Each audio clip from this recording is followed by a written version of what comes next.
The sole purpose of this video is to provide a basic overview and orientation of your new apparatus. This video is not intended to act as or replace individualized driver-operator training. Individual fire departments may base guidelines, policies, and procedures tailored for best practices. Pierce Manufacturing and Hughes Fire Equipment representatives are not liable for injuries caused from acts resulting from actions inconsistent with the information provided within this video and/or accompanying manuals. Refer to the Operation and Maintenance Manual for complete details relating to the components and features of this apparatus. Only trained personnel should operate this vehicle or perform maintenance. You are responsible for learning how to operate this fire apparatus under all conditions without having to refer to the manual while operating at an emergency incident. This video will discuss types of warnings and caution labels. It is your responsibility to locate and identify each of the labels and understand the importance and associated hazards. Warning labels will point out procedure that must be taken or action that must be avoided to guard against the possibility of serious injury or death. Caution labels will advise you that there is a risk of damage to property if certain precautions are not followed. Continuous training, reviewing of operation and service manuals, developing good standardized practices will assist driver operators with a more complete understanding of the components and operation of this fire apparatus. As the driver operator of this vehicle, you are responsible for understanding the function of each component of the apparatus, maintaining control of the fire apparatus at all times while in operation. Make operational and functional changes while operating at an emergency without having to read operator's instructions or safety warning labels. Operate manual override and emergency shutdown procedures immediately if a component fails to operate properly. Components location may vary with each Pierce fire apparatus. Review the exact location of each component prior to operation.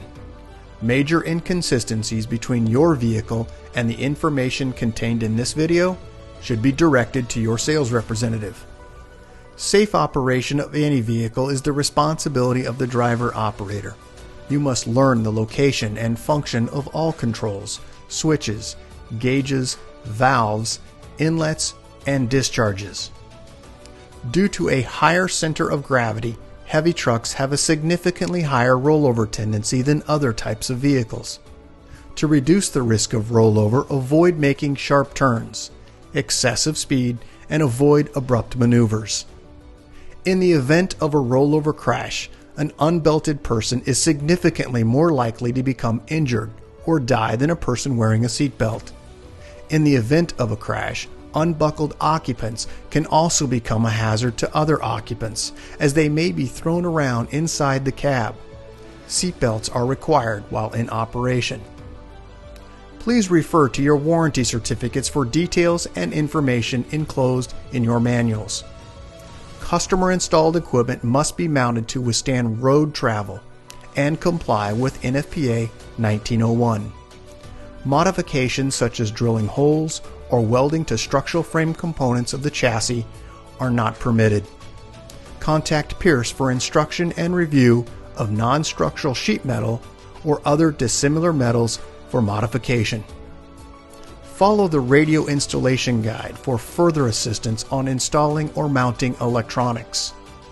Before placing your new apparatus into service, perform a primary inspection of key components of the apparatus, including all fluid levels, anti-lock braking systems, electronic stability control, and automatic traction control. Weigh your apparatus to ensure that it conforms to axle and brake ratings. Never exceed the gross axle rating printed on the label inside the cab. Exceeding these ratings could lead to reduced component life, personal injury, or death. Review the use of auxiliary braking systems, compression brake, exhaust brake, electronic retarder, and hydraulic retarder. Before placing the apparatus in service, refer to the operational maintenance manuals. Information on the operation and maintenance functions for the components such as the pump, pressure governor, and foam systems, along with other options, is provided in either the Pierce manuals and/or other manufacturer support information delivered with the apparatus.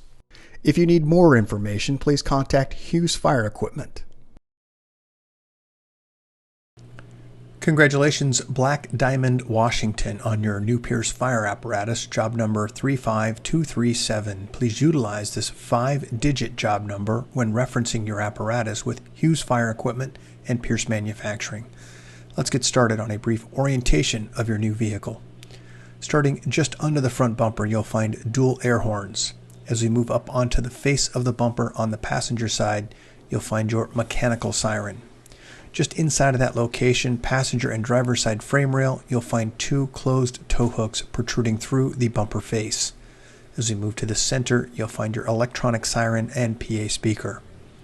Moving up onto the bumper extension on the passenger side, you'll find your front inlet. As we move toward the center, you'll find a tubbed hose storage location. And as we move to the driver's side bumper extension, you'll find a swivel discharge. Let's move up onto the cab of the apparatus. In the face area, you'll find on the outer edge a marker turn indicator. Just inside that location, the headlight structure housing low and high beam headlights.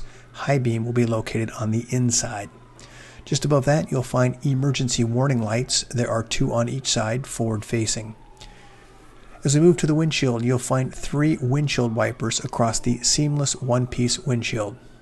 As we move to the outer edge, you'll find mirrors housing flat and convex mirror. And as we move up to the brow of the apparatus, you'll find 5 clearance lights. You'll also find 2 slightly angled forward-facing floodlights. Up onto the roof, you'll find your emergency warning light bar. Nestled inside the light bar in the center, you'll find your opticom. Let's take a look at some close-ups of the items that we just talked about. First, starting with the front bumper extension.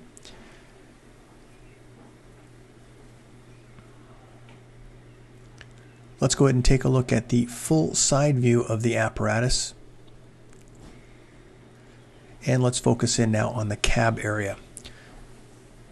Starting down at the wheel area, steel wheel, Goodyear tires, and also a sight gauge located on the center axle. As we move toward the front bumper, you'll find that discharge front bumper drain. You'll also find on the side of the bumper extension a side-facing emergency warning light. As we move up directly over the front axle, you'll find a side-facing emergency warning light. Door handles are easily accessible with a gloved hand. They are also keyed. Right next to that, you'll find grab handles for gaining access in and out of the cab. As we move directly above the axle area at the top of the roof line, you'll find a side-facing floodlight. And as we move directly to the rear section, you'll find an LED water tank level indicator. Let's take a look at some close-ups, first starting with that front discharge drain. As we move into the front section of the cab for the operator, let's start with the door panel. Affixed to the door panel, you'll find all of our safety and warning information placard. Door lock and latch. As we move up, electric window controls and a grab handle. Let's move down to the step well of the driver's area. First, starting on the left side or front of the apparatus, you'll find the air inlet. You'll also find shoreline inlet and a heater. These are all auto eject plugs. Let's move to about the right ankle of the operator. On the vertical side sheet, you'll find this yellow placard for the city of Black Diamond, indicating the date of manufacture, 5-digit job number, gross vehicle weight rating, and cold tire inflation. It also houses information like the VIN number, all of the components, fluid capacities, and fluid types. General view here of the floor area. Let's start first with the foot pedals located on the left. First, you'll find your air horn and mechanical siren. Just to the right, brake treadle and accelerator. As we move up from this location, left knee of the operator, master battery switch, tech module, engine, transmission, ABS diagnostic port, and also a display port. As we move down, you'll find switches located in the lower section, ABS diagnostics, DPF regen switch, engine diagnostic switch, and regen inhibit switch. Let's move to the opposite side of the steering column, where you'll find your tire chains, off-road traction, mirror heat, 120 volt inverter, load manager, and fuel primer, which is the red switch. Let's move up from this location where we'll find our pump shift.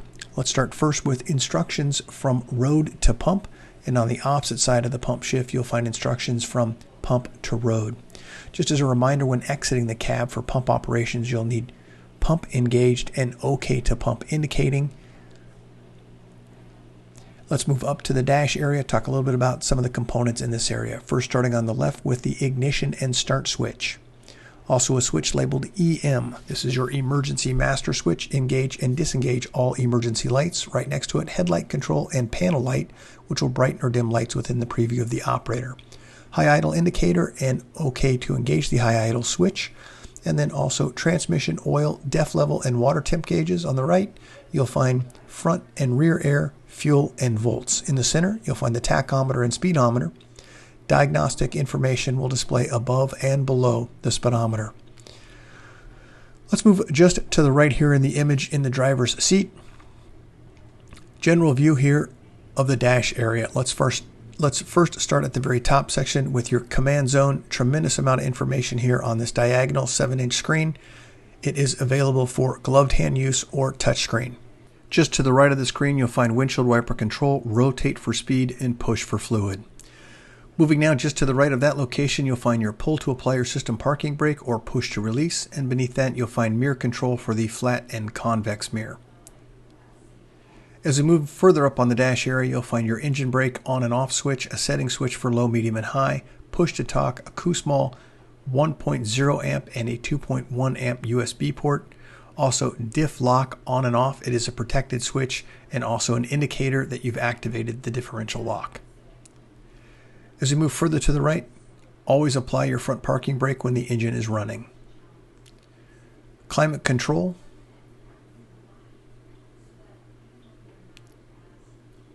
As we move up to the very top section of the ceiling, you'll find this light indicating do not move your apparatus. You have a compartment or door open.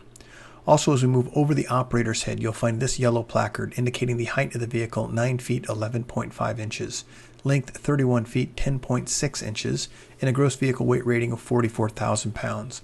Also, all of your emergency controls, emergency master, high beam flash, momentary opticom, selector switch for siren and horn, and also air horn or electric horn. Also, you'll find your scene lights right next to that. Front flood, driver's side scene, passenger side scene, deck lights, rear scene, and perimeter lights. When any of these switches have been activated, you'll find the green indicator within the switch illuminating. As we move further to the right, you'll find this control module for your traffic advisor at the rear of the apparatus. Let's look directly behind the driver's seat where you'll find your wireless system module. As we look to the rear of the apparatus, you'll find two forward-facing SCBA housed seats and also EMS compartments. Looking directly over the officer and driver's shoulder is where you'll find your connection point for your headset intercom system. On the driver's side, you'll find this speaker, which is for your backup system. There also is volume control on it. As we move exterior, directly behind the driver's seat, you'll find this compartment, LED lighting, and also adjustable shelving. Goodyear tires, steel wheel, and a sight gauge located in the center of the axle. As we move to the rear section of the cab, let's start first with the door panel. Affixed to the door panel, safety and warning information. Also, you'll find your door lock and latch and electric window control and a grab handle. As we move inside the cab area, just above those EMS compartments affixed to the roof line is where you'll find two compartments, passenger and driver's side, dry deck material, LED lighting, and also shoreline inlets and 12-volt access. Inside the compartments, you're going to find compartment light. In this compartment, you're going to find your inverter located on the top of the cabinet. As we move to the very center section between the two EMS cabinets, you're going to find a lift and turn latch will gain you access to the rear section of the engine where you'll do your daily checks for oil and transmission. General view here, looking at the compartments on the passenger and driver side. General view once again of the rear seat. There is a pedestal located just underneath these two seats for additional storage, ventilation in this area also. Let's go ahead and move now to the exterior portion of the cab, rear cab wall, where you'll find an additional compartment on the rear section of the cab wall. Let's go ahead and start now with the pump panel area. This is a midship pump. Let's go ahead and move up to the very top to the crosslay area, where you'll find color-coded and labeled discharges, and then also a 1.5-inch discharge. Just beneath that, you're going to find this warning label indicating entanglement hazard. Because of those lines coming from aloft, there is the possibility of entanglement, and that's why we have this warning label placard here. As we move to the pump panel at the very top, you'll find your foam system instructions and also Husky 3 foam system specification placards. You'll also find in the gray module your master intake and master discharge gauge. In between the two of those in the gray module, you're going to find the test gauge ports for vacuum and pressure. They are currently plugged, and these are for testing purposes. Let's move just to the right, where you have a warning here regarding fall. When climbing onto the vehicle, always face the vehicle. As we move down, you'll find the red module. This is your Husky 3 foam system module. Right next to it in the green area is the LED foam tank level A indicator. And then right next to that in the blue module is your water tank level indicator. You do have an audible speaker located in this area. The outer edge of that bezel does allow you to dampen the sound by simply rotating. As we move down, this is automatic. This is your Hale TRVL, which is a thermal relief valve. Moving up to the very top, you do have some additional panel lights and also an indicator, pump engaged indicator, indicating green that your pump is properly engaged. As we move down, you'll find all of your crosslay discharges located in the upper portion. As we move downward, you're going to find your front discharge. You can also indicate that they are foam capable by the red indicator that says foam. To the right, you'll find the number 1 discharge. As we move further to the right, you'll find additional discharges located here. For example, the green large diameter pump discharge. To the right, you'll find your pressure throttle governor. Just underneath that, you'll find a warning placard with a green indicator indicating OK to engage the throttle if the green indicator is illuminating. You'll also find your deluge discharge. Moving just to the right, you'll find your fire pump primer, push to prime, air prime. It is important that you're at least 1,000 RPM for best practices. Moving to the right, tank fill. Moving further to the right, an electric valve for your tank to pump, and then also the number 2 driver's side discharge. Also an additional audible alarm speaker located just underneath the tank to pump. Once again, that outer edge of that bezel does allow you to dampen the sound. As we move down to the very bottom, this is your engine cooler. It is a twist, not a pull. Let's move downward on the pump panel and slightly to the left in the lower section of the pump panel. You'll find this placard. We'll come back to it. This is your minimum operation maintenance schedule. We also have a pan door located here. We'll talk about the contents behind it in the next image. And then also just to the right of that location, you're going to find your front intake push to prime. It's also an air prime. 1,000 RPMs for best practices, and then also the on-off switch for that front inlet. You'll also find this warning label, foam failure. Do not mix different brands or consistencies of foam for the possibility of foam failure. Just down from that location is the draft or tank lever for your foam and also the intake location. Just to the right, you'll find your air supply. This is a outlet for that air supply. You'll also find all of our color-coded and labeled discharge drains. As we move to the very far right, you'll find your large diameter pump inlet, and then down in the lower right-hand corner is your pump drain. Let's go ahead and take a look into that pan door first on the upper left-hand corner. This is going to be your foam operations or fill position, the yellow handle indicating its position for the operation that you are selecting. Just to the right, you'll find the foam drain. Let's move down just to the right. General view here of the entire pump panel on the right side. Once again, pressure hazard warning. Caps may be under pressure. Be cautious when opening them. As we move further to the right, only trained personnel should operate this piece of equipment, and that's only after they received proper training. You'll also find the manual pump shift located in the lower section, and then all the way to the very far right, you'll find the driver's side auxiliary inlet. This is a 2.5-inch female ball valve. You'll also find a few placards. This is your Hale placard indicating the type of pump that you have. Also, once again, that minimum operation maintenance schedule for 150, 200, and 250 test pressures. On the left-hand side is the associated GPM for test pressure. On the right, the associated RPM. Also, a governed speed, 2,130 RPMs. Let's move just underneath the panel where you'll find a pull-out step area. Moving further back toward the body area is where we're going to find the foam pump intake drain, front discharge, and foam pump discharge drain. As we move to the body section, first compartment at the very top section, when plugged into shoreline power, this will become active with that plug, engaging your air compressor to maintain brake pressure. As we move to the very bottom section, you have a pull-out tray, dry deck material, also released on the mechanism of the latch in the lower right side. As we move in front of the axle, you'll find the fill location, blue cap for your DEF tank. As we move to the rear of the axle, fill location for your ultra low sulfur silver cap. Just above that, you'll find 4 SCBA bottle storage locations. In between those, side-facing emergency warning light.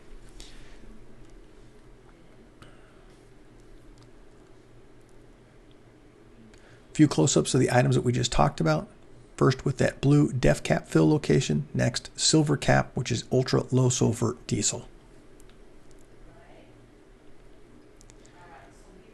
Let's go ahead and move through a few more of the compartments here. Let's start first with the very rear compartment, adjustable shelving.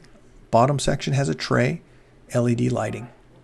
As we move down to the tray in the fully extended position, you can see the release mechanism on the lower right. All compartments now currently open. Let's go ahead and move down to the rear section of the apparatus. We'll start at the very top section, upper left-hand corner, long-handled tool storage area, and rear scene light. As we move downward from this location, rear scene light, and then also you'll find your reverse camera. Underneath that, hosebed lights, rear scene lights, and deck light switches. Moving now just to the right, you'll find at the very top section your traffic advisor, drop-down steps, and hosebed dividers. At the rear, you do have a rear discharge. It's a 2.5 inch. I'd also like to point out a few warnings regarding pressure hazard. Caps may be under pressure. Be cautious when opening them. Also, fall hazard. Never ride on the vehicle while it's in motion, and also when climbing onto the vehicle, face the vehicle. As we move to the very center, you'll find this warning label, entanglement hazard, because of the lines coming from aloft. To the right, fall, never ride on the vehicle while it's in motion, and then also a 2.5 inch tank fill. This is a female coupling, and then also ball valve directly behind, controlled by the outlet area. The rear section, the lower section, adjustable shelf, pull-out tray in the outright position now. You can see the release mechanism on the lower right side of the tray. Also inside this compartment, you'll find a shoreline inverter receptacle. It's a 20 amp plug outlet.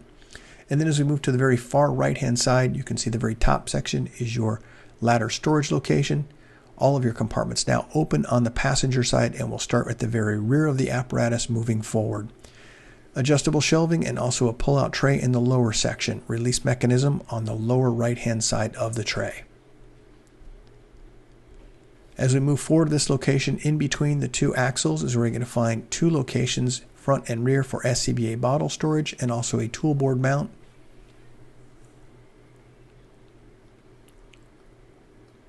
Let's move downward just in front of the rear axle, where you'll find this placard indicating extremely hot diesel exhaust temperatures. Please be careful where you park your vehicle, especially during regen operations. Let's move directly under to the rear axle area, where you'll find your tire chains. And then we'll go ahead and move forward from this location to the pump panel area and also compartment. LED lighting, dry deck material, and then adjustable shelves. In the upper portion of that compartment, you're going to find shoreline inverted power on this outlet. Tray in the full outright position, lock mechanism on the lower right-hand side. As we move to the pump panel, we do have all of our compartment and pan doors open now. Let's start at the very top section with backboard storage location, accessible both sides. And then we'll move from this location. On the rear cab wall, you do have pull lights located on the cab wall, extendable. As we move to the midsection here, you're going to find your cross lays, same configuration as the passenger side. As we move to the pan door, you'll find the power equipment hydraulic rack reservoir inside that compartment, and you'll also find the control module in the gray area with instructions on operation and also some safety information regarding the operation of that power rack. As we move downward, you'll find an additional pan door in the lower section. Let's talk about this. In this compartment is where you'll find the relief valve located. This is the valve setting area. As we move exterior now, you'll find the large diameter passenger side discharge. It's the green in color discharge. As we move to the right, you'll find this caution. Ensure front inlet swivel is facing forward before raising the cab, and there are no other obstructions. You'll also find your cab lift, instructions to raise and lower, and then also an indicator, cab not locked indicator. As we move down to the lower left side, you'll find the passenger side auxiliary inlet, direct valve control here with a ball valve and also female coupling. All of our color-coded and labeled discharge drains at the very bottom section, and then just underneath the running board, manifold drain.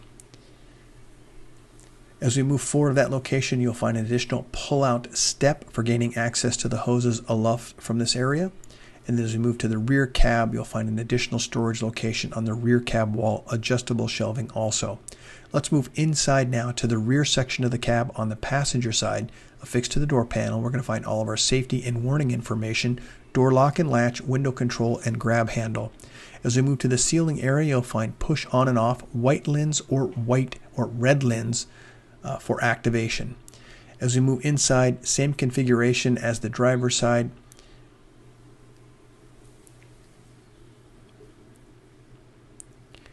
Let's go ahead and move exterior now. Directly behind the officer seat, you'll find an exterior access compartment, shoreline power, and also 12-volt access. Let's move down to the front axle, where you'll find once again Goodyear tires, steel wheel, and also a sight gauge located in the center axle area. As we move inside the cab of the officer space, let's start first with the door panel. Once again, safety and warning information placards, door lock and latch, grab handle, and electric window control. What I would like to point out in this general view here on the A pillar is where you're going to find the fill location for your windshield wiper fluid. Also directly in front of the seat, you'll find your vehicle is equipped with an airbag supplemental restraint system, also warning not to mount equipment within that area. On the floorboard, air horn and mechanical siren foot pedals. As we move up, you'll find 12-volt access via USB and also push to talk for your radio. General view here overhead of the officer seat looking toward the center of the cab. Let's start with a few of the components. First, electric siren and also PA speaker control. As we move just to the right of this location, you have a couple of switches, front flood, passenger side scene, and also a siren brake, which is for your mechanical siren. This is for your intercom system. A couple of general views here with the ladder rack in the downward position, 24-foot extension ladder, 14-foot roof. You also have a 10-foot attic and also some pike poles on this storage location. Let's move up on top of the vehicle. First, starting with a few of the compartments on the outer edges, we have a few hatch compartments, LED lighting inside those compartments. As we move through the dunnage area, we'll talk a little bit about some of the components in this area.